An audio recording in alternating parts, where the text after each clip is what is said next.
Thank you, Ken. Before we came down here this evening, we met with Commissioner Steinbrecher upstairs, and he said, we'd like each of you to take about 3 or 4 minutes during your presentation. It took me 2 minutes to get up here. I do want to thank the Mid-American Conference for this honor, and I also congratulate the other inductees. It's a wonderful class to be involved with. I've got many people here I'd like to introduce tonight. It's going to be difficult to do them all, but there's certainly some that I want to introduce and thank. To begin with, the only charter member of my personal Hall of Fame, my wife Margarita.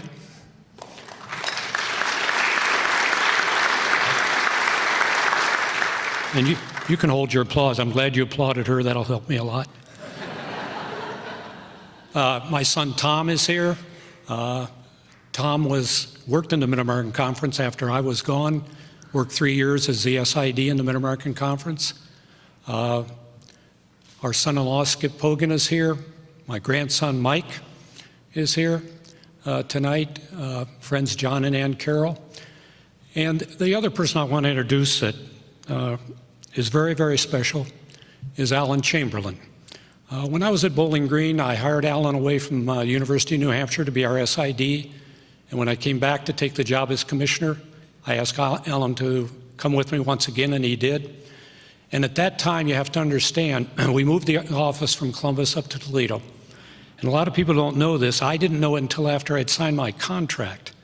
But Fred Jacoby, who was a wonderful commissioner, told me, Jim, by the way, when you become the commissioner of the Mid-American Conference, you're also the commissioner of the Ohio Conference. So in addition to the Mid-American Conference, we handled all those kinds of responsibilities for the 10 schools in Ohio, schools like Baldwin Wallace, Mount Union, Wittenberg, and did that for 3 years. And Alan, our staff consisted of Alan and myself and 2 secretaries. That was the entire staff. And I never could have accomplished that or did the things we did without Alan. I'd ask you to hold your applause, but I do want to recognize Alan. Alan?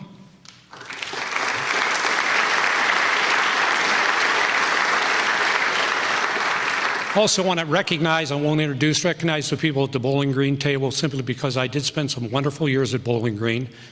And I appreciate the people back there, Chris and Jane and Leslie and Lee, because they still involve me in the events and activities at the university, and I just thoroughly appreciate that.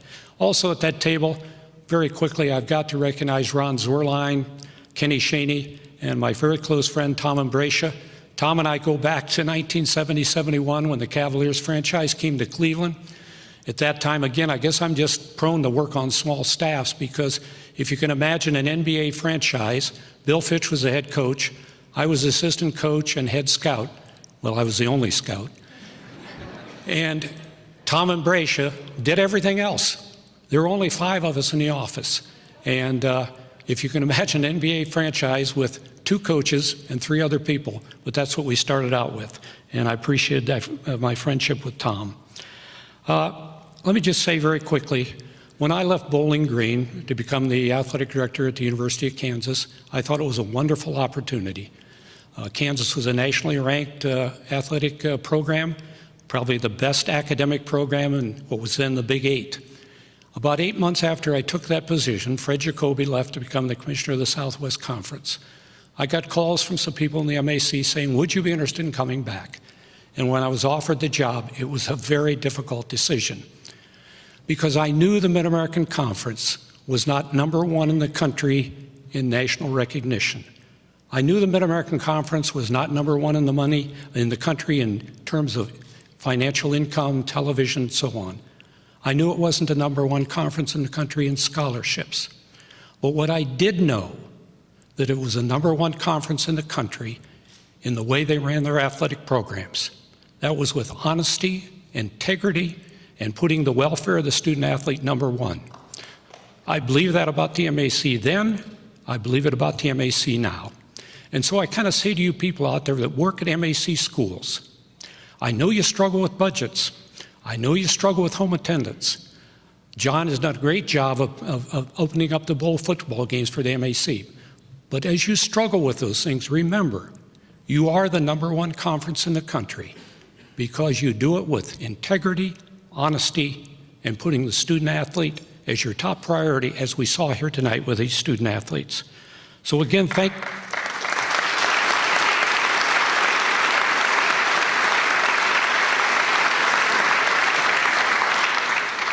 I'm very proud of the MAC, and I'm just happy to be here tonight and know that I was at least a small part of the growth of that conference and where it's gone now. It's just unbelievable.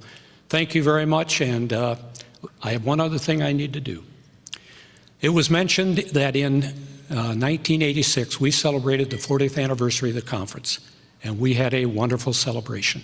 We gave each of the schools, 10 schools, they could pick 25 people who had made the greatest impact on their athletic history.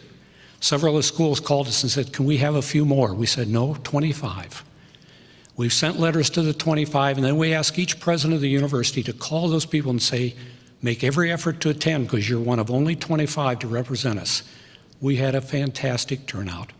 All MAC athletes, there were athletes, former coaches, former administrators, and we had professional players from baseball and football and basketball. We had Olympic winners. I think we had 4 gold Olympic winners there, and we had great coaches come back. And when our football coaches, these were fellows that had either played in the MAC or coached in the MAC and had gone on to coach nationally, either professionally or in collegiate sports. Sports Illustrated found out that we were holding this reunion, and they asked if they could come in and take a picture of these famous coaches who had gone through the MAC. And they did, and that picture appeared in Sports Illustrated. When I left the conference in 1990, they presented me with a plaque, and on that plaque was that picture. I've had it for over 20 years. People come into my home, it's the first thing I show them.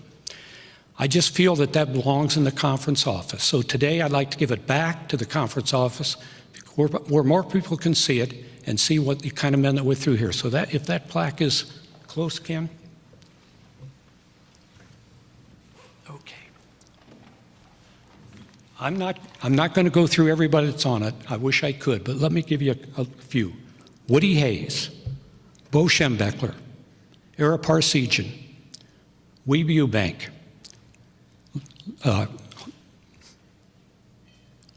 Lou Holtz, not Lou Holtz, Dwight Perry. And that's just a few of these people. It's just unbelievable. Weeb Eubank, for example, won 2 Super Bowls. But I think it belongs here with the MAC office, and so I'm going to give it back to them. And I think if you have a chance, you might want to come up and look at this, because I've only touched on just a few. Some of the greatest football coaches ever came out of this conference. So, John.